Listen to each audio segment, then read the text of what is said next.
Hi, I'm Thomas. In this lesson, we'll look at some English words and phrases to help you check into flights clearly and confidently and deal with your luggage. Checking in online or at the kiosk is usually possible in a variety of languages. In this lesson, we'll look at some phrases and questions to help checking in, dropping off your bags, and getting your boarding pass go more smoothly when you need to use English. Let's start by looking at some useful airport words. Your boarding pass is your ticket to get on the plane. And boarding time is when they start letting passengers onto the aircraft. And it's different from departure time. If your flight takes off at 5 p.m., boarding might start at 4:15 or 4:30. So get to your gate before boarding starts. Excess baggage is when your luggage is over the weight or size limit. If you use polite and friendly phrases and aren't flying on a budget airline, you might be able to get the agent to waive any extra fees if your bag's just a few pounds overweight. The gate is where you board the plane, like gate B24.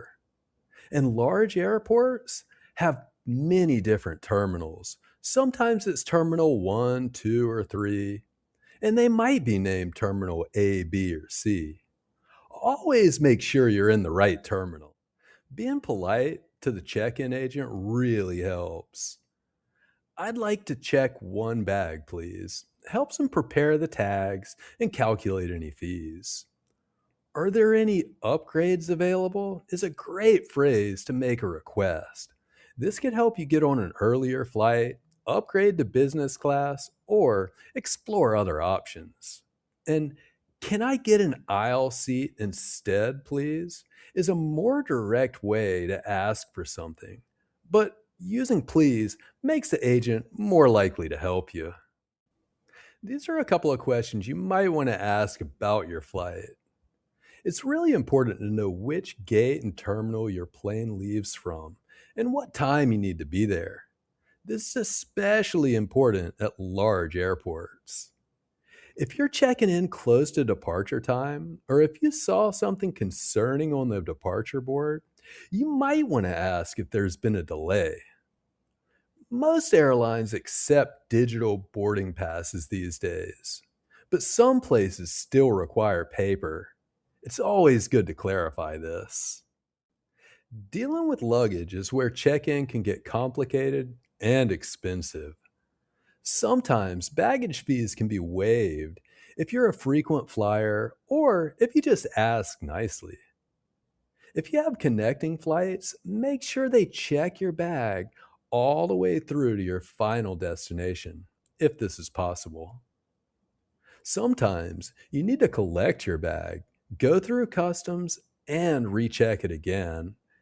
Ask about this so you'll know what to expect. If you're checking something valuable or fragile, mention that too. They can sometimes put a fragile tag on your bag. Keep these things in mind when you're checking in.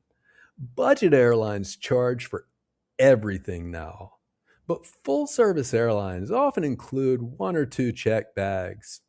Always check your specific airline's policy before you arrive at the airport. If you booked a basic fare and didn't pay to select your seat in advance, they'll assign you one at check in. But sometimes, if you politely ask for an aisle or window instead of a middle seat, the agent will help you if they can. The key here is being polite. "Can I get an aisle seat, please?" Works a lot better than "I need an aisle seat." Mentioning frequent flyer status early in the conversation can really help you get those upgrades and waive any excess fees too. And always be polite and friendly to the agent.